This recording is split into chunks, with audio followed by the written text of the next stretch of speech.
Kita mulai ya, teman-teman. Sebelum kita mulai, boleh kita membaca doa terlebih dahulu.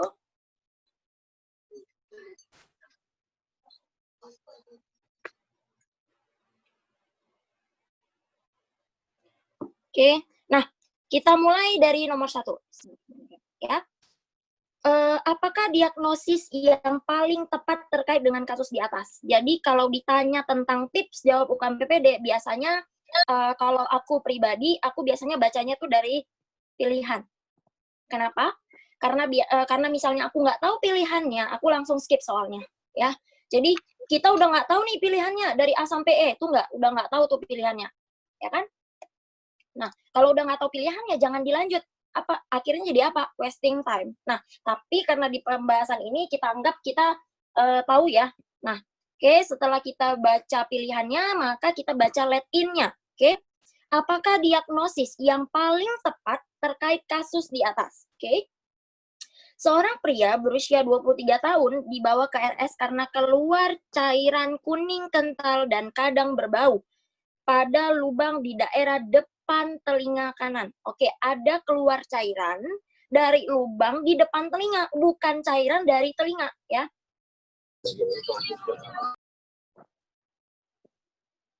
Oke, nah kemudian menurut ibunya area depan lubang tersebut pernah mengalami pembengkakan. Oke, pernah bengkak. Saat ini tidak ada demam, nyeri ataupun bengkak. Oke, berarti dia punya riwayat, tapi saat ini tidak bengkak. Pada pemeriksaan ditemukan lubang depan tragus berdiameter 2 mm. Oke, sebentar ya, saya bilang host dulu untuk deh.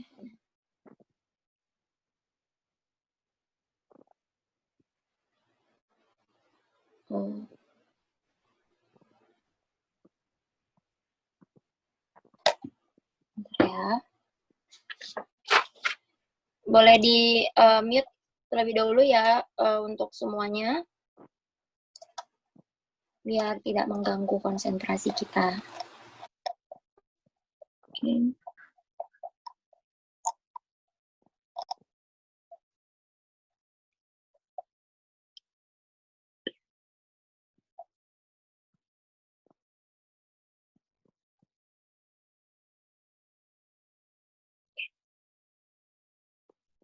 Oke, nah kita lanjut.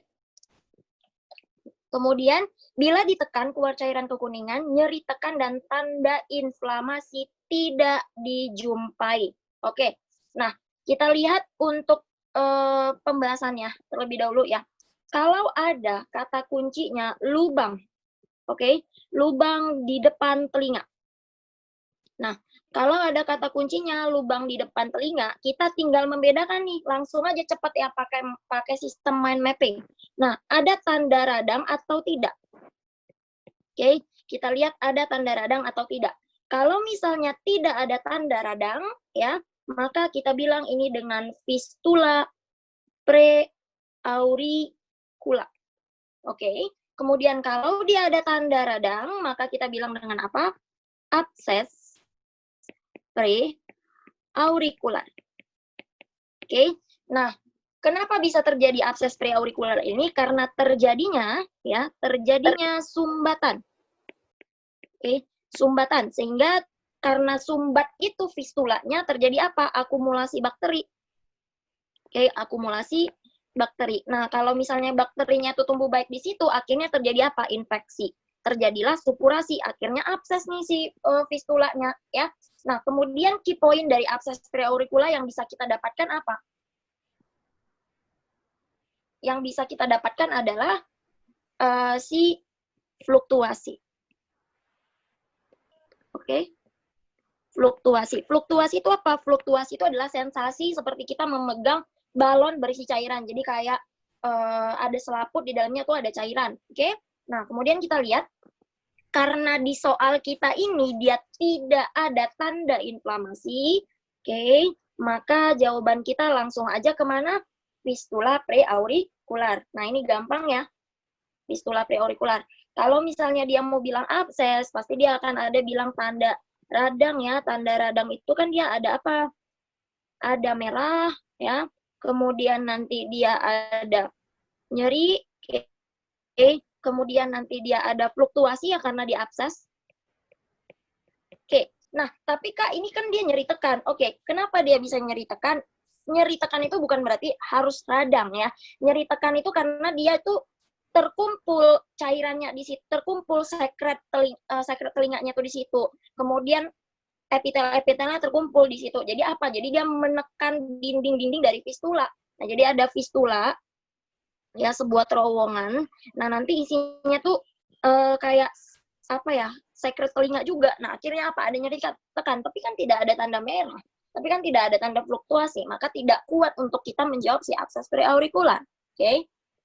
Nah, kalau misalnya mau bilang dia furunkel, dia juga tidak ada tanda radang ya.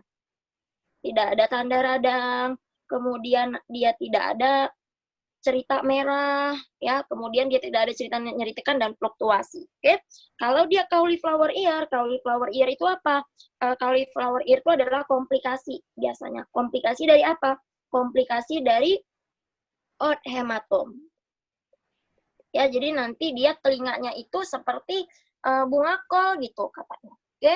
Nah, kemudian kita lihat ya, kalau dia karbunkel juga sebenarnya sama seperti furunkel, harus ada tanda radang, merah, dan fluktuasi.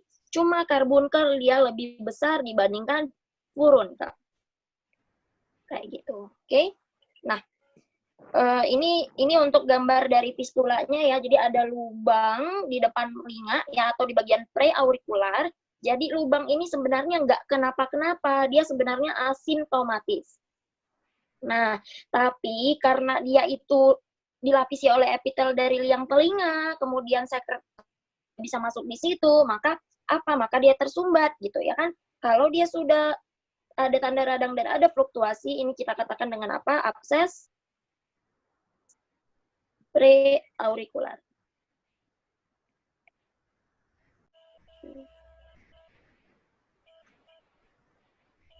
Nah, kemudian ini dia untuk si cauliflower ya. Cauliflower ini adalah bunganya, telinganya itu kayak bunga kol, dia lipatan-lipatannya jadi gembung. Nah, ini dia yang kita sebut dengan cauliflower.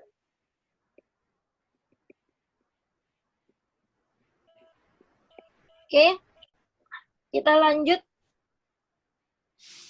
nomor 2 ya.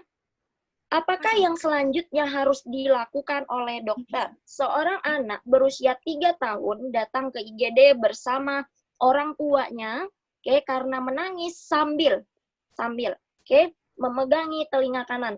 Berarti telinga kanannya sebenarnya nyeri ya. Kemudian 2 jam yang lalu. Nah, pada pemeriksaan otoskopi telinga kanan, tampak benda kehitaman seperti serangga yang bergerak-gerak di liang telinga pasien. Membran timpaninya intak. Nah, jadi kalau misalnya sudah ada kata kuncinya, ya, SmartBrain itu dia udah ada penurunan pendengaran. Kemudian nanti dia ada, biasanya kalau soal-soal THT kita langsung lihat otoskopinya aja, karena jelas dia. Nanti dibilangnya membran timpani perforasi. Langsung kita pikirkan, kalau nggak OMA, OMSK. Membran timpani ada benda asing, langsung pikirkan korpus. Jadi harus bisa menjawab soal di bawah 30 detik, itu targetnya ya. Jadi kalau udah kayak gini sebenarnya bisa aja kita langsung lihat otoskopinya. Otoskopinya apa? Benda kehitaman. Stop dulu, benda kehitaman itu bisa serumen. Rupanya benda kehitaman itu serangga gitu ya, yang bergerak-gerak. Maka kalau misalnya sudah ada penurunan pendengaran dan ada benda asing, ada benda asing di liang telinga, maka ini kita diagnosa dengan apa? Kita diagnosa dengan corpus alienum. Nah jadi diagnosanya ini kita harus tahu dulu diagnosanya kan. Diagnosanya adalah si corpus alienum. Ya, diagnosa soalnya. Nah, apa selanjutnya yang harus dilakukan dokter? Udah dilakukan nih pemeriksaan fisik. Nah, maka apa yang selanjutnya harus dilakukan? Kalau dia corpus alienum, corpus alienum, nah tata laksananya itu ada 2 ya, berdasarkan benda apa yang ada di dalam liang telinganya. Yang pertama itu adalah benda hidup. Kemudian yang kedua itu adalah benda mati. Nah kalau dia benda hidup, apa dulu yang harus kita lakukan pertama-tama? Kita matikan dulu dia, kita pingsankan dulu dengan apa? Dengan minyak. Nah, pakai dulu minyak, oke? Kalau nggak ada minyak, boleh pakai lidocaine. Kalau nggak ada lidocaine, boleh pakai antiseptik topikal. Nah, seberapa lama kita harus membubuhkan, meneteskan minyak ke dalam liang telinga? Kurang lebih selama 10 menit. Nah, oke. Kemudian setelah dia pingsan, baru kita ambil. Nah, ambil pakai, biasanya kalau benda hidup itu dia bendanya bisa dijepit ya, atau grab stable. Jadi dia pakai apa kalau dia benda hidup? Pakai aligator. Oke. Aligator forceps. Nah, jadi terlebih dahulu kalau dia benda hidup, wajib kita matikan dulu atau kita pingsankan dulu. Jadi kalau misalnya di rumah nggak ada nih, nggak ada lidocaine, nggak ada antiseptik, jadi apa yang harus dikasih? Ya udah minyak aja, pokoknya entah minyak zaitun, minyak makan gitu ya. Kenapa? Konsepnya adalah prinsip dari penanganan benda hidup pada telinga. Kalau kita taruh minyak, bendanya itu akan lambat pergerakannya. Kenapa? Karena minyak itu kental, ya kan? Sehingga dia nggak bisa bergerak. Akhirnya apa? Akhirnya tidak merobek gendang telinga, tidak mengiritasi gendang telinga. Jangan benda hidup dikasih dengan air. Kenapa? Konsepnya seperti orang tenggelam. Kalau orang tenggelam, kita lah tenggelam, weh. Misalnya kita tenggelam, terus itu kita ditenggelam di dalam air. Makin kuat kan tenaga kita. Nah, seperti itu juga si benda asing yang benda hidup ini. Serangga itu kalau kita kasih air ya di dalam liang telinga, dia makin aktif pergerakannya. Yang ada tambah nyeri, robek gendang telinganya. Jadi pakailah minyak, kalau nggak lidocaine ya dilemaskan dulu dia, atau nggak pakai antiseptik. Oke, baru bisa kita ambil. Nah, nggak boleh diambil langsung gitu. Nah, kalau misalnya dia cerita benda mati, dia ada dua ya, benda yang bulat atau benda yang pipih ya. Kalau benda yang bulat biasanya kita tidak bisa mengambil dia pakai pinset atau yang dijepit ya. Maka pakai apa? Pakai hook atau nama lainnya adalah pengait. Oke, yang mana itu? Yang ini hook. Oke. Nah, kemudian karena dia bendanya bulat tuh, maka kita bisa gampang ngambilnya. Kalau dia bendanya pipi, maka kita ambillah pakai instrumen yang dapat menjepit. Seperti apa? Seperti aligator tadi ya, aligator forceps atau krokodil forceps, kemudian nanti bisa pakai pinset. Nah, jadi gambarannya ini ya. Jadi lebih menjepit dan dia tangkainya itu panjang masuk ke liang telinga, jadi lebih gampang. Oke, maka jawaban kita apa? Jawaban kita adalah diteteskan dulu dengan minyak zaitun. Oke, mungkin jangan ada yang salah lagi ya dengan soal-soal seperti ini. Jadi soal UKM PPD sebenarnya tidak terlalu sulit yang harus membedakan kompetensi satu, tapi tidak juga terlalu gampang. Nah, mungkin di soal ini ada beberapa yang masih keliru, misalnya ya, jawabnya langsung forceps gitu. Ya benar memang pakai forceps, tapi kalau serangganya masih bergerak, wajib dikasih dulu minyak. Oke, boleh di-unmute Sari Rahmana. Gizi buruk 2. Oke, nah selanjutnya kita bahas yang nomor 3. Oke, apakah terapi yang tepat pada pasien ini? Oke, seorang pria usianya 34 tahun nih, datang ke dokter dengan keluhan nyeri hebat pada telinga kanan. Oke, sejak 3 hari yang lalu. Nah, penurunan pendengaran dijumpai, pusing dijumpai, wajah mencong ke kiri dijumpai, penurunan pengacapan 2/3 lidah di bagian depan itu dijumpai. Pada pemeriksaan telinga tampak bintik-bintik kemerahan pada telinga dan pada telinga tampak vesikel bergerombol. Oke. Nah, yuk kita lihat. Kalau misalnya ya, cara cepatnya seperti ini. Kalau misalnya ada nyeri telinga, bingung nih, nyeri telinganya itu sebenarnya berasal dari mana? Telinga luar, telinga dalam, telinga luar atau telinga tengah ya, biasanya dua itu dia. Nah, nyeri telinga bisa kita bedakan kalau di soal, cara cepatnya adalah seperti ini.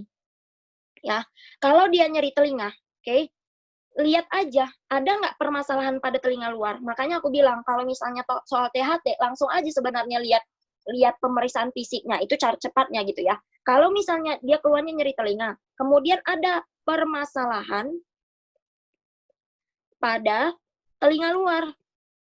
Nah, pada telinga luar, seperti apa itu telinga luar? Telinga luar itu kan ada pina ya, pina auricula, kemudian ada meatus acusticus atau canalis acusticus. Nah, pokoknya ada aja masalah, entah pinanya bermasalah, merah kah dia, atau MAE-nya ada sekret kah, atau MAE-nya ada bengkak kah, pokoknya ada yang bermasalah pada liang telinga atau pina auricula, langsung pilih dia kemana? Penyakit yang ada di telinga luar. Nah, kalau misalnya dia ya ada permasalahan minimal aja pada membran timpani, apapun dia permasalahannya, misalnya dibilangnya kayak membran timpaninya memerah, bulging, perforasi, apapun dia, ya pokoknya membran timpaninya tidak intak dan tidak normal, maka ini berasal nyeri telinga yang berasal dari mana? Dari telinga tengah. Sesimpel itu sebenarnya ngebedainnya, ya.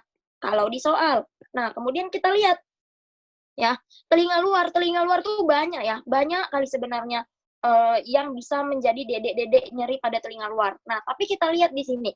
Salah satunya nanti ada si herpes zoster oticus.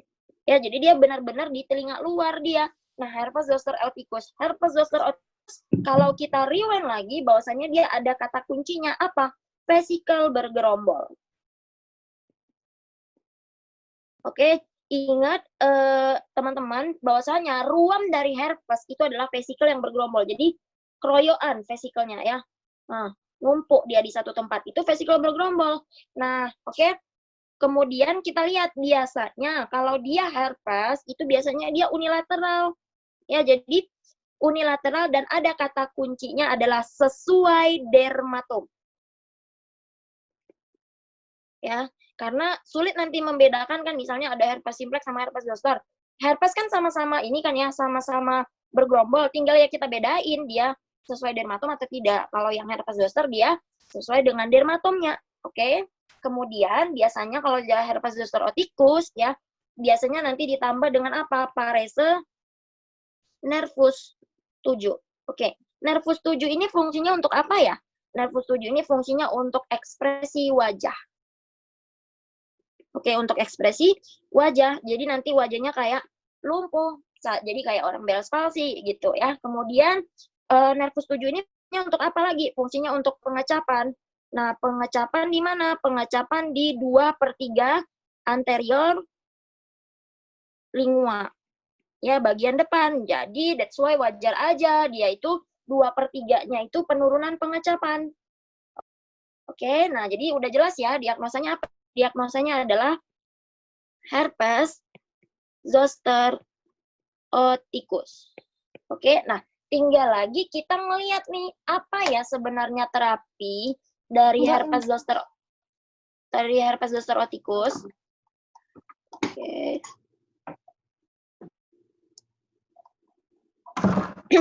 Nah, jadi kita lihat ya, kalau dari herpes zoster oticus terapinya itu yang pertama itu adalah si aciclovir.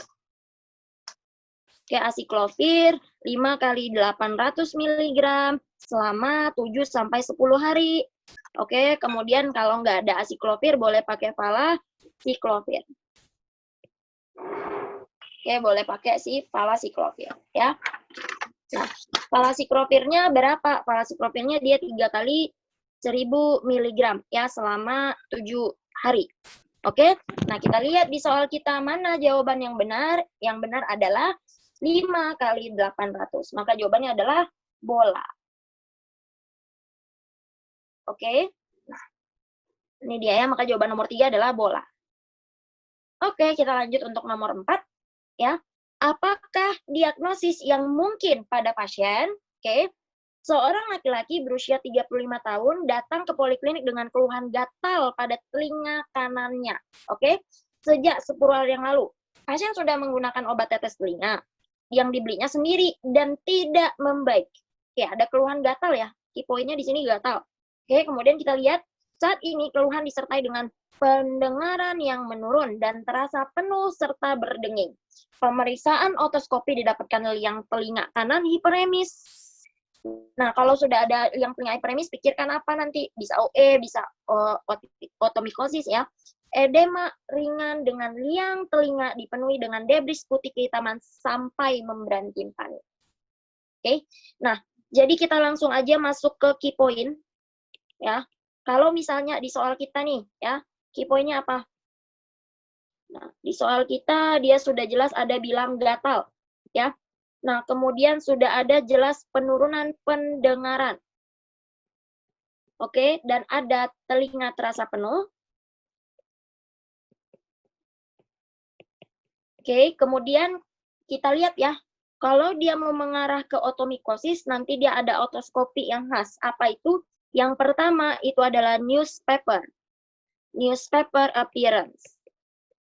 Oke, kemudian yang kedua adalah cotton wool, ya, appearance. Nah, jadi newspaper appearance itu biasanya penyebabnya adalah Aspergillus niger ya. Kalau dia cotton wool biasanya dia candida. Nah, jadi kita lihat di sini. Kalau ada key point yang masuk ke dalam ini, ya, maka langsung aja kita bilang dia apa? Otomikosis. Oke, otomikosis. Maka jawaban kita yang mana? Jawaban kita adalah cantik, ya. Jadi seperti apa newspaper appearance? Newspaper appearance itu kayak gini ya. Ini dia newspaper. Oke, newspaper itu gimana sih? Kalau misalnya kita baca koran kan dia hitam, terus tuh titik-titik tulisannya kecil-kecil kan ya, titik-titik putih, monokrom, nggak ada warnanya. Nah, jadi mungkin yang menemukan dia lagi memikirkan koran. Nah, makanya lihat di sini ada titik-titik hitam dia. Dia membayangkan seperti ada titik-titik hitam seperti koran katanya. Nah, gitu ya. Nah, jadi newspaper appearance ini punyanya siapa? Aspergillus niger. Oke? Nah, itu dia. Kemudian kita lihat untuk cotton wool itu punyanya siapa? Punyanya Candida ya. Ini ada si cotton wool. Jadi cotton wool ini dia kayak gini, macam kapas dia ya. Memang koloni dari Candida itu seperti ini. Oke? Nah, kita lihat untuk jawaban yang A. Kenapa kita nggak pilih yang A? Karena yang A keluhan utamanya pasti nanti ada nyeri telinga ya. Nyeri telinga. Nah, kapan kita harus mengarahkan dia ke OE circumscripta? Kalau misalnya ada kata kuncinya dijumpai benjolan berbatas tegas di liang telinga. Benjolan batas tegas di liang telinga. Nah, kalau benjolan berbatas tegas itu kita mikirnya apa? Kita mikirnya itu adalah si furunkel ya, circumscripta. Nah, kita lihat untuk gambar otitis externa yang di sini. Nah, kenapa dia nanti dibilang berbatas tegas? Jadi kalau bisul itu kan dia nemplok satu. Nah, nggak nutupin semuanya biasanya ya. Jadi nanti dia berbatas tegas, jelas dia batasnya. Kalau sudah ada seperti itu, maka kita bilang dengan otitis externa circumscripta. Sebenarnya kalau kayak gini, lihat dari otoskopi udah langsung bisa jawab, ya kan? Kemudian kita lihat otitis externa diffusa. Apa bedanya circumscripta dengan yang diffusa? Kalau yang diffusa, dia tuh seperti ini ya. Kita lihat di sini. Nah, kalau yang diffusa, dia tuh semuanya tuh bengkak. Lumen liang telinganya tuh semua bengkak. Oke? Nah, itu bedanya. Dengan si circumscripta, maka dia akan apa? Akan nyeri telinga juga. Ya, tapi bedanya adalah nanti dia ditemukan apa? Edema liang telinga. Edema diffusa. Diffusa seperti namanya ya, berarti menyeluruh lumen, satu lumen itu memang bengkak semuanya gitu ya. Edema diffusa pada liang telinga. Oke. Nah, kemudian kita lihat kenapa kita nggak jawab Oma. Kan sudah aku bilang tadi, kalau misalnya dia ada nyeri telinga, Oma kan ada nyeri telinga kan ya. Tapi kapan kita harus mengarahkan ini ke telinga tengah? Kalau ada membran timpani yang bermasalah. Ini kan membran timpaninya baik-baik aja, maka tidak mungkin jawabannya Oma. Nggak mungkin jawabannya arahnya kemana? Ke telinga tengah. Nah, Oma itu nanti dia ada nyeri telinga tengah, bisa ada membran timpani yang retaraksi, bisa ada membran timpani yang hiperemis, bisa ada membran timpani yang bulging, ya, perforasi, atau dan lain-lain lah. Pokoknya ini ya. Pokoknya ada aja permasalahan pada membran timpani, langsung tembak dia ke penyakit telinga tengah gitu ya. Kalau di otosklerosis, apa yang didapatkan? Penurunan pendengaran. Oke, penurunan pendengaran saat yang membaik saat ramai ya. Yang membaik saat ramai. Oke? Nah, itu kata kuncinya ya. Kemudian otosklerosis didapatkan membran timpaninya apa? Membran timpaninya didapatkan suatu sign. Ya, suatu sign itu nanti kita lihat ya, mungkin ada soalnya di belakang. Oke, jadi karena otosklerosis adalah permasalahan pada telinga tengah, maka pasti ada membran timpani yang bermasalah. Karena membran timpani adalah kalau bahasa akunya tuh kayak markernya telinga tengah lah gitu, ya, kalau di soal. Oke, clear ya untuk soal di nomor 4. Lanjut soal nomor 5. Apakah tata laksana yang tepat pada kasus pasien? Oke. Seorang pasien laki-laki berusia 32 tahun datang dengan keluhan nyeri telinga kanan. Oke, keep nyeri telinga, tinggal kita bedakan ini dari mana ya. Pasien sebelumnya ngorek-ngorek telinga dengan katembat pada pemeriksaan telinga kanan ditemukan nyeri tari auricula, nyeri tekan tragus, liang telinganya edem, membran timpaninya sulit dinilai ya. Jadi udah tahu tadi ya, kalau misalnya ada keluhan nyeri telinga. Oke, ada nih keluhan nyeri telinga. Nah, karena dia tadi ada permasalahan pada liang telinga, di soal ada permasalahan pada telinga luar, langsung pikirkan aja, jawabannya adalah si telinga luar ya. Nah, karena kita tadi sudah sepakat ya bahwasanya ada edema liang telinga, itu punyanya siapa? Punyanya si otitis. Ya, otitis eksterna. Tapi yang mana? Otitis eksterna yang difusa. Oke, karena ada edema liang telinga. Oke, ada edema liang telinga ya. Nah, pertanyaannya di soal masalahnya apa gitu ya. Pertanyaan di soal adalah tata laksana yang tepat. Oke, nah kalau misalnya otitis eksterna difusa, terapinya apa? Terapinya adalah dia pakai tampon antibiotik. Tapi aku nggak tahu ya kalau misalnya ada istilah, masih digunakan istilah tampon liquor buro, nah itu boleh ya. Kemudian tampon antibiotik, nanti antibiotiknya itu adalah kombinasi ya. Si polymyxin B, kombinasi sama si neomycin, kemudian ada juga si kortikosteroidnya, ada hidrokortison ya sebagai anti radamnya, kemudian ada sebagai anti nyerinya ya, anestesi topikal. Oke, nah kenapa sih sebenarnya otitis eksterna difusa itu wajib dikasih tampon? Nah kita lihat, harus tahu nih konsepnya, harus tahu anatominya. Ini telinga, ini liang telinga ya, liang telinga ini pinna auricula, ini liang telinga. Otitis eksterna itu dia permasalahannya ada pada 2/3 liang telinga dalam. Oke, atau kita bilang secara anatomis dia 2/3 medial ya. Ini dia ada membran timpani di sini. Jadi di sini tuh bengkak, seluruhnya bengkak nih. Nah, jadi kalau kita mau kasihkan antibiotik biasa ke dalam ini, akhirnya apa? Susah kita untuk menggapai ya. Susah untuk ngolesinnya. Akhirnya apa? Nanti jadi buat luka lagi, luka yang baru gitu. Bukan malah menyembuhkan, jadi buat luka yang baru. Nah, maka kita harus pakai tampon nih. Ya, alasan pertama adalah karena dia memang di dalam ya. Pakai tampon. Alasan kedua adalah supaya antibiotiknya itu bertahan lama. Di dalam ini kerjanya lama. Kalau kita lah pakai tetes telinga. Habis itu tegak dikit kita pasti udah keluar dia, ya kan udah keluar lagi tetes telinganya. Nah, gitu obatnya tidak bertahan lama, maka dianjurkan pakai tampon antibiotik. Maka jawaban kita apa? Adalah ayam. Oke. Nah, jadi tampon antibiotik. Oke. Nah, kalau dia antibiotik sistemik enggak ya, tergantung dari gejala sebenarnya. Boleh pakai antibiotik sistemik kalau dia gejalanya sudah berat. Nah, kalau dia gejalanya sudah berat, seperti apa? Nanti ada gejala sistemik. Nah, gejala sistemiknya kayak apa? Kayak misalnya ya demam. Jadi otitis eksterna yang udah buat sampai demam, buat sampai gejalanya berat lah ya, gangguan aktivitas seperti itu ya.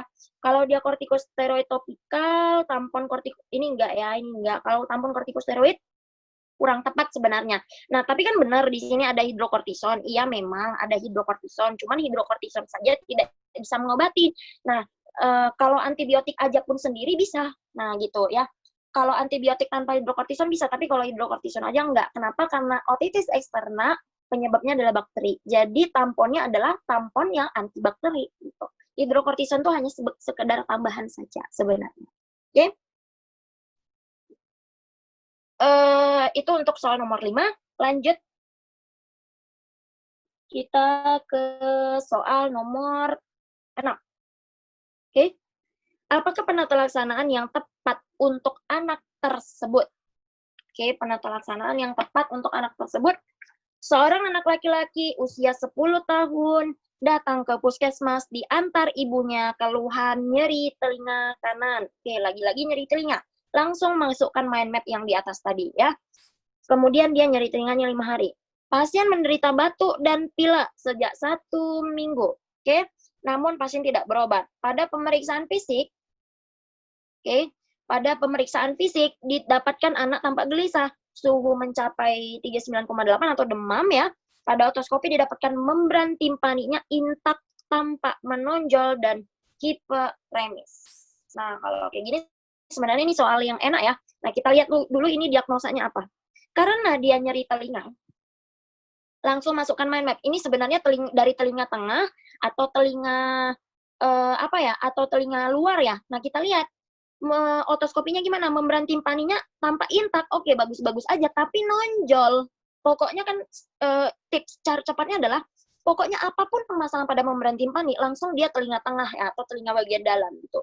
Nah, hiperemis ya udah, pikirkan apa? Pikirkan si oma biasanya ya. Nah, oma. Nah, maka kita lihat di sini ya. Kalau misalnya ada nyeri telinga, ya ada nyeri telinga nih. Nah, kemudian didapatkan ada permasalahan pada membran timpani. Oke, permasalahan pada membran timpani. Yang pertama bisa kita pikirkan adalah OMA. Yang kedua bisa kita pikirkan adalah OMSK. Yang ketiga bisa kita pikirkan adalah otosklerosis. Ya, kemudian ada timpanosklerosis. Ya, ada miringitis bulosa. Biasanya ini aja yang diputar-putar di Soalokan PPD. Boleh lihat nanti ya rekapan asli Soalokan PPD. Ini doang yang diputar-putar sama dia. Nah, kalau OMA, OMSK, otosklerosis dan timpanosklerosis mungkin sekilas saja ya kita bahas. Kalau misalnya ada soalnya nanti ini. Nah, kalau di OMSK namanya juga otitis media supuratif kronik. Pasti ada apa? Kata kuncinya ada riwayat OMA. Nah, pasti ada perforasi membran timpani. Nah, gitu cara cepatnya ya. Kalau udah ada riwayat OMA, perforasi membran timpani, langsung pikirkan ini OMSK nih arahnya. Oke, kalau misalnya dia ada cerita parakusis Willis, parakusis Willis, kemudian dia ada cerita Schwartz sign, ya langsung pikirkan apa? Otosklerosis. Kalau dia ada cerita timpanosklerosis, contohnya apa? Nanti membran timpaninya, ya membran timpani katanya kayak tapal kuda, ya seperti tapal kuda. Nah, kemudian ada miringitis bulosa. Kalau miringitis bulosa nanti pada membran timpaninya ada bula. Ya. Nah, adakah di soal itu cerita OMSK? Ada soal dia cerita parakusis Willis? Adakah di soal cerita tapal kuda atau miringitis bulosa? Enggak ada. Maka jawaban kita adalah OMA. Di mana OMA ini sering terjadi pada siapa? Pada anak. Nah, jadi biasanya pasien OMA ini anak-anak ya. Karena apa? Karena tuba eustasius anak itu dia rendah, pendek. Jadi ini hidungnya, ini telinganya, jadi tubanya itu pendek. Oke, jadi anak-anak itu kan sering ispa, ya kan? Masuklah dia masuk kumannya ke bagian telinga tengah. Jadi dia sering OMA. Oke, kemudian kita lihat untuk OMA, dia ada klasifikasinya. Kayak ini. Nah, jadi ada smart way-nya ya. Aku tulis di sini aja, ada smart way-nya. Jadi ingat aja nanti pertama-tama adalah menegang, memerah, kemudian ada menegang, memerah, menonjol, kemudian ada mencair, kemudian nanti ada membaik. Nah jadi smart way-nya ini dia menegang, memerah, menonjol, mencair, dan membaik. Di mana yang kita bilang dengan menegang itu adalah ya, stadium oklusi ini dia membran timpaninya itu ketarik ke dalam, retraksi dia, ya. Kenapa bisa ketarik? Karena tekanan di telinga dalam itu lebih negatif dia, sehingga membran timpaninya ketarik ke dalam. Ini dia. Nah, kemudian kita lihat ya, untuk yang stadium hiperemis. Kalau dia stadium hiperemis, dia tekanannya sudah negatif karena tekanan yang berubah tadi ya. Maka apa yang terjadi? Akumulasi bakteri, akhirnya terjadi inflamasi, infeksi di sini. Tanda infeksi apa? Sudah ada stadium sudah ada hiperemis. Oke. Nah, tanda infeksi apa? Di stadium hiperemis sudah ada nyeri telinga. Oke, kalau di sini dia cuman apa? Cuman penurunan pendengaran. Oke, kita lihat lagi untuk stadium supurasi. Gara-gara dia inflamasi pada kafum timpaninya, akhirnya lama-lama terbentuk pus, lama-lama nanah di dalam kafum timpaninya. Akhirnya apa? Nonjol membran timpaninya atau yang kita bilang dengan bulging. Ya, bulging atau menonjol. Oke, kemudian kalau dia stadium perforasi, dia gara-gara dia udah sangkinkan banyaknya nanah di dalam kafum timpani ini, akhirnya nggak bisa lagi menahan tangan. Akhirnya apa? Pecah dia, perforasi. Maka nampaknya nanti apa? Perforasi. Di stadium perforasi inilah sudah ada keluar sekret telinga, gitu ya. Kemudian ada stadium resolusi. Stadium resolusi dia sudah membaik ya. Membaik, baik dia itu menyatu atau bahkan nanti terbentuknya sklerosis pada membran timpani. Nah, yang ditanya di soal apa? Di soal kan dia bilang menonjol, berarti punyanya siapa? Bulging. Di stadium supuratif ini sangat nyeri. Kenapa? Karena kafum timpaninya udahlah inflamasi, ketekan lagi kafum timpaninya sama pus, maka dia sangat-sangat nyeri. Oke? Akhirnya apa? Akhirnya untuk di stadium supuratif ya, ini OMA stadium supuratif. Oke, ini harus kita apa? Kita rujuk untuk dimiringotomi, dijebolin membran timpaninya, dipasang grommet tube supaya apa? Supaya cairannya keluar, gitu ya. Maka jawabannya adalah ento. Jadi kadang-kadang nanti ada keluar juga soal stadium oklusi, katanya stadium 1. Ya, nama lain aja ini stadium 1. Hiperemis stadium 2, baru supuratif stadium 3, perforasi stadium 4, nanti resolusi stadium 5. Gitu. Oke. Lanjut kita soal nomor 7.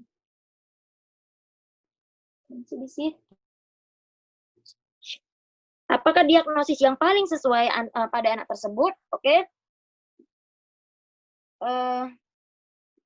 Kemudian seorang anak laki-laki berusia 8 tahun dibawa orang tuanya dengan keluhan nyeri pada daerah sekitar telinga kiri. Oke, dari telinga tersebut sering keluar cairan sejak 3 bulan yang lalu. Oke, sudah ada nyeri telinga, sudah ada riwayat keluar cairan. Langsung pikirkan apa? Ini ada riwayat OMS kan nih.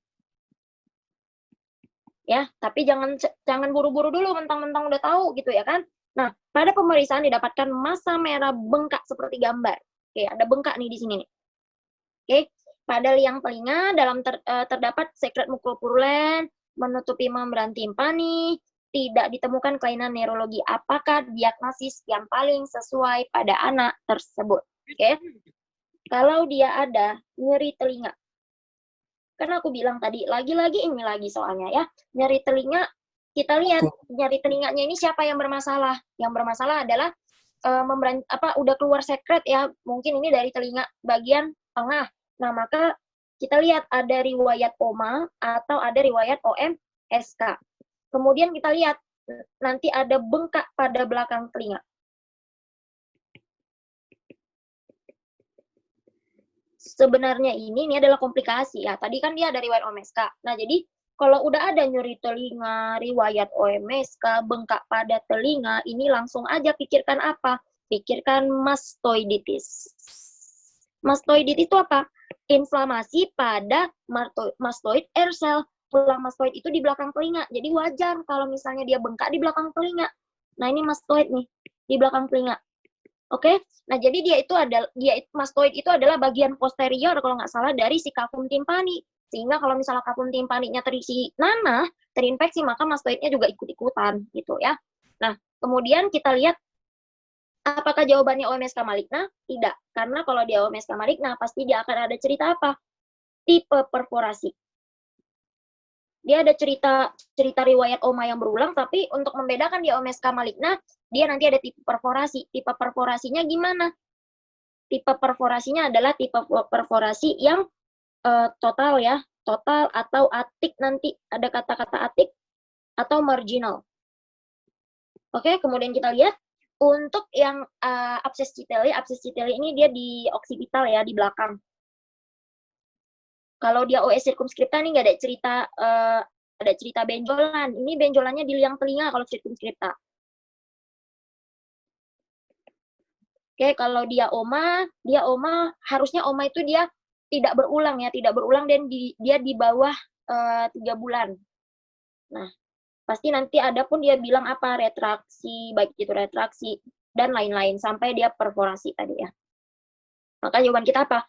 Mastoiditis. Udah jelas ya? Jadi ini soalnya mirip kali keluar di UKM PPDB 2 tentang mastoiditis. Cuman bedanya gambarnya beda, ini pokoknya mirip lah ya, cuman beda gambarnya kemarin itu gambar cewek, anak cewek.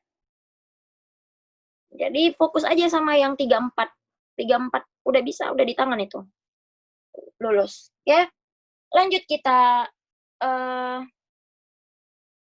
nomor 8. Apakah diagnosis pasien tersebut, bentar ya. Sebentar ya, Bu.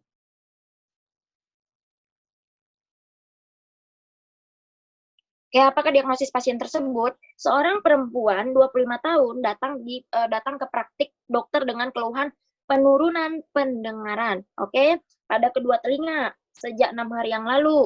Pasien merasa pendengarannya itu lebih baik saat berada di tempat yang ramai. Ini udah ada kata kuncinya nih. Nah, oke. Ibu pasien juga mengalami hal yang sama, riwayat infeksi dan trauma di sangkal. Dari pemeriksaan fisik didapatkan liang telinganya normal. Berarti jangan lagi pikirkan ini punyanya telinga luar.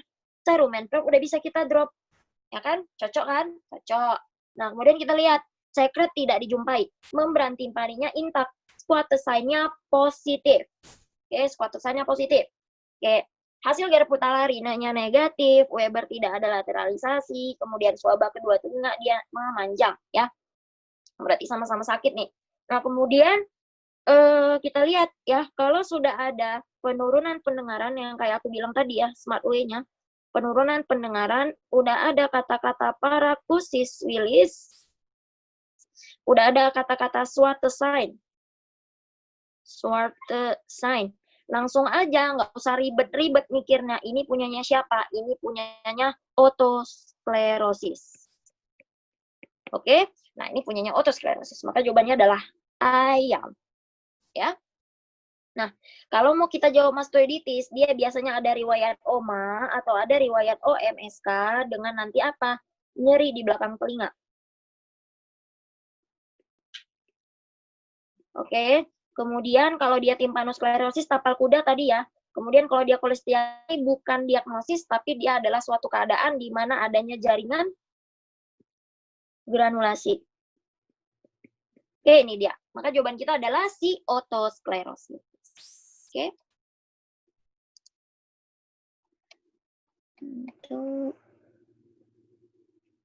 Oke, jawabannya adalah ayam ya. Nah, kita lihat di sini gambaran otosklerosis, dia itu adalah pembentukan sklerosis pada kaki stapes ya. Ini dia. Kemudian gambaran squatter sign itu gimana sih, Kak? Gambaran squatter sign itu gini. Jadi adanya membran timpani yang hiperemis, tapi hiperemisnya itu nggak rata, cuman pada bagian ini. Ya, dia nggak rata. Nah, kemudian dia nanti kalau aku terusin gambarnya ini kayak gini dia. Nah, kayak gini. Ya, ya udah. Nah, jadi gambarnya kayak gini, kalau kita imajinasikan dia akan seperti flamingo katanya. Nah, leher flamingo ya. Leher flamingo itu kan panjang terus dia runcing. Nah, mirip-miripin lah ini gimana ceritanya jadi flamingo ya. Jadi karena ada nama lainnya nanti, squatter sign ya, nama lainnya adalah flamingo sign. Ya. Flamingo sign. Jadi jangan bingung. Oke, kadang-kadang di soal UKM PPD sebenarnya soalnya enak, cuman nanti dibilangnya kayak gini, membran timpannya hiperemis, langsung gelagapan, mikirin ini oma gitu ya kan. Padahal lihat apa? Kalau oma dia wajib ada retraksi, menonjol, nyeri. Nah, ini tak ada. Yang ada penurunan pendengaran, paracusis willis sama squatter sign. Squatter sign itu adalah deskripsi dari membran timpani yang hiperemis, tapi hiperemisnya cuma di bagian tertentu nih. Pas di bawah dari handle of Malleus. Nih handle of Malleus ya. di bawah ini biak merah. Jadi nanti jangan terkecoh ini memberanjing panik merah, oh langsung ini oma. Nah, jangan kayak gitu ya. Oke. Jadi kadang-kadang kalau kita bahas soal nanti dapatnya sign-sign yang khas. Kemudian nanti kadang-kadang di soal sebenarnya enak, cuman dideskripsikan sama dia. Quarter sign positif, memberanjing paniknya merah. Nah, gitu, ya. Jadi yang penting tahu dasarnya. Oke. Nomor 9. Oke. Nomor 9. Apakah kemungkinan diagnosis pada pasien di atas?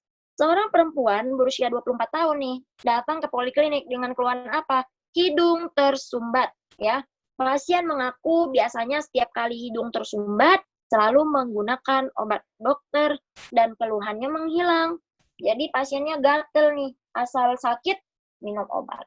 Pakai obat, asal sakit pakai obat, ya kan? Tapi saat ini keluhannya menetap. Nggak mempan lagi artinya, ya. Pada pemeriksaan fisik dijumpai hipertrofi konka bilateral. Oke, yuk. Kalau ada hidung tersumbat, ya, pakai mind mapping aja ya jawabnya. Kalau misalnya ada hidung tersumbat, banyak kali pun dede hidung tersumbat ini, ya kan? Nah, kita lihat. Yang pertama, yang bisa kita buat itu adalah yang paling dekat tuh rinitis ya, yang paling sering. Oke, yang kedua itu bisa nanti ada polip nasal. Kenapa? Karena ada massa ya, massa bertangkai nanti kata kuncinya. Ada massa bertangkai. Oke, karena di soal nggak ada, maka jawaban kita nggak mungkin polip nasal. Oke, kemudian kita lihat nanti biasanya ada benda asing. Kalau dia hidung tersumbat, langsung kita mikir, oh ini benda asing, polip nasal, rinitis ya. Benda asing. Oke, nah benda asing nanti biasanya kata kuncinya apa? Nanti dia bilang hidungnya tersumbat, ya. Kemudian nanti tiba-tiba ada sekret purulen. Nah, kemudian nanti ada bersifat unilateral dan biasanya dia anak-anak. Sama nanti jelas ya adanya korpus lah. Nah, kalau itu udah jelas. Kemudian nanti kalau misalnya sinusitis bisa juga hidung tersumbat. Tapi hidung tersumbatnya gimana? Disertai apa? Disertai nyeri pada daerah sinus. Jadi langsung aja cari kata kuncinya. Oke? Kemudian nanti apa? Kemudian nanti ada keganasan. Kalau misalnya keganasan biasanya nanti dia cerita penurunan berat badan ya. Kemudian nanti ada bisa usia tua biasanya gitu. Bisa juga pada usia muda tapi tergantung. Biasanya ada penurunan berat badan dan penurunan nafsu makan. Kalau di UKM PPD arahnya keganasan itu pasti penurunan berat badan sama penurunan nafsu makan. Nah, itu udah khas sekali lah itu. Oke? Kemudian kita lihat rinitis ada 2 ya, Dek ya. Ada yang pertama untuk alergi, kemudian ada yang kedua adalah non alergi. Oke? Nah, kalau dia yang alergi nanti yang ada namanya rinitis medikamentosa salah satunya. Ya, rinitis medikamentosa, karena rinitis alergi nggak keluar, jadi aku nggak bahas, ya. Nah, kemudian rinitis medikamentosa, kata kuncinya apa nanti di dalam soal? Ada riwayat penggunaan obat. Ya, obat semprot, terutama obat semprot hidung. Nah, biasanya obat-obat semprot hidung ini memang melegakan hidung, tapi kalau kita pakai terus-menerus, dia akan ada fenomena takipilaksis. Akhirnya apa? Akhirnya hidungnya itu udah nggak mau lagi menciut. Ya, kalau bahasa awamnya hidungnya udah nggak mau lagi menciut. Jadi marah dia, akhirnya rebound. Oke? Mau berhentiin rinitis alergi misalnya pakai obat semprot. Rupanya gara-gara terus-menerus jadi rinitis medikamentosa gitu ya kan? Bagai makan buah simalakama. Maka kalau misalnya sudah ada keluhan riwayat menggunakan obat, udah langsung aja jawab apa? Diagnosanya rinitis medikamentosa. Oke, maka jawabannya adalah bola. Kalau dia rinitis vasomotor, biasanya nanti dia apa? Dia akan cerita ada hidung tersumbat, kemudian nanti dia kongka hiperemis. Ya, dia ini termasuk rinitis non alergi ya. Kongkanya hiperemis, kemudian nanti dia ada udem, kemudian nanti dia skin prick testnya negatif. Kenapa? Karena rinitis vasomotor adalah DD terdekat sekali dari rinitis alergi. Oke? Kalau rinitis Zika, nama lainnya adalah rinitis Ozaena. Nama lainnya adalah rinitis kronik. Nama lainnya lagi adalah rinitis atrofi. Ya. Nah, jadi kalau udah rinitis atropi, katanya bukan atopi ya, rinitis atropi, nanti apa yang dijumpai? Ada hidung tersumbat, kemudian nanti ada sekret yang hijau, berbau, kemudian nanti ada kongkanya atrofi, mengecil, menciut kongkanya. Kalau rinitis alergi, nanti biasanya cerita apa? Ada riwayat atopi, hidung tersumbat ada riwayat atopi ya, ibunya mengalami hal yang sama, ibunya asma, ibunya begono, ibunya begini, pokoknya gitulah ya. Biasanya asma lah yang jadi tameng. Dan ibu yang jadi tameng, tak kenapa. Oke. Nah, habis itu riwayat atopi, kemudian nanti ada cardinal sign-nya, misalnya kayak ada bersin yang berulang, sekretnya jernih. Nah, jadi itu ciri khas dari rinitis alergi. Ada ini, langsung jawab rinitis alergi. Karena dia di soal kita menggunakan obat dokter, maka langsung saja dia jawab rinitis medikamentos. Ya, lanjut kita di nomor 10. Oke, kemungkinan sumber perdarahan dan terapi yang sesuai untuk pasien di atas adalah, oke, nah, seorang pria berusia 35 tahun datang ke IGD setelah mengalami mimisan. Oke, nanti kita buat mind map mimisan ya. Sejak 30 menit yang lalu. Mimisan dirasakan pasien saat sedang bekerja. Riwayat trauma nggak ada nih. Pasien memiliki riwayat hipertensi, namun tidak meminum obat secara rutin. Ya, keadaan kompos mentis, tensinya tinggi, nadinya normal, RR-nya normal, suhunya afebris. Pada pemeriksaan laringoskopi indirect didapatkan darah menetes ke orofaring. Ini kata kunci apa? Ini kata kunci postnasal drip. Postnasal drip itu apa ya? Postnasal drip itu adalah sensasi seperti menelan kayak kita kalau nangis, menelan ingus. Nah, kayak gitulah dia postnasal drip itu rasanya, ya. Nah, ada cairan yang jatuh ke orofaring. Oke. Kemudian tidak tampak lokasi perdarahan, ya. Kemungkinan sumber perdarahan. Oke, kita buat mind mapping-nya, ya. Kalau misalnya nih ada perdarahan pada hidung. Oke, perdarahan pada hidung atau AKA kita bilang dengan mimisan ya. Nah, kemudian kita lihat kalau sudah ada perdarahan pada hidung, langsung aja pikirkan ini epistaksis. Diagnosanya epistaksis ya. Nah, kemudian epistaksis itu kita bisa bagi dua. Oke, epistaksis bisa kita bagi dua. Nah, epistaksis ada epistaksis anterior, kemudian nanti ada epistaksis posterior. Nah, ada dua nih. Gimana cara ngebedainnya? Aku gambar ya. Nah, jadi misalnya ini hidung. Oke. Nah, ada pembuluh darah di depan ini. Oke, di depan hidung. Kemudian nanti di sini ada apa ya? Anyaman pembuluh darah yang kita sebut dengan plexus Kieselbach. Oke, plexus Kieselbach. Kemudian di sini nanti ada arteri yang masih di depan juga. Ini apa? Arteri ethmoidalis anterior. Oke. Nah, kemudian nanti kita lihat di belakang ini ada yang memperdarah ini bagian kapumnasi bagian belakang. Apa? Arteri ethmoidalis posterior. Dan yang di bawah itu nanti ada arteri splenopalatina. Nah, kalau epistaksis anterior dan posterior itu dibagi berdasarkan apa? Dibagi berdasarkan letaknya. Ya udah, kalau dia hidung bagian depan berarti anterior. Berarti apa yang bermasalah? Kalau Kieselbach ya plexus arteri ethmoidalis anterior gitu ya. Kalau dia yang posterior berarti apa? Berarti hidung bagian belakang. Nah, kalau nggak arteri ethmoidalis posterior ya arteri splenopalatina gitu ya. Nah, kemudian kita lihat ya, untuk epistaksis anterior biasanya nanti apa? Terapi awalnya itu adalah ditekan dulu hidungnya. Ditekan hidungnya. Oke, kemudian 10-15 menit biasanya. Oke. Kemudian nanti kalau misalnya nggak juga pakai tampon. Kalau misalnya perdarahannya nampak baru di counter. Ya. Kemudian kalau di epistaksis posterior, nanti tandanya apa? Biasanya kalau di epistaksis anterior, biasa kalau ditekan, dia udah membaik gitu ya. Kalau dia posterior, karena dia di belakang, kemudian dia pembuluh darahnya lebih besar ya, maka dia apa? Dia akan perdarahannya lebih masif dibandingkan yang anterior. Kalau dia yang epistaxis anterior, dia biasanya penyebabnya adalah trauma. Biasanya. Kalau dia yang posterior, biasanya penyebabnya apa? Penyebabnya adalah penyakit-penyakit sistemik seperti hipertensi.